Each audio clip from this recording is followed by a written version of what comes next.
ஏன் சாமி ஜெயிச்சதுக்கு அப்புறமும் ஜூலி வந்து இங்க எதுவுமே இல்லையான்னு கேக்குது. அதுக்கு எதனா ஒரு கவிதை சொல்லு மாமி.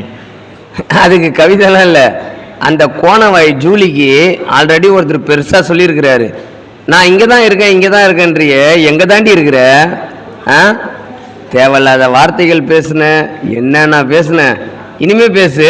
நாங்களாம் அணில் குஞ்சிகள், தற்குறிகள், எங்களை மிஞ்சி நீங்கள் எங்கேயும் ஜெயிக்க முடியாது, ஒரு சீட்டு கூட வர முடியாது, ஜெயிக்கவே முடியாதுன்னு பார்த்தல. இதுக்கு மேல ஒன்று இருக்குது, சும்மா இருக்கணும்.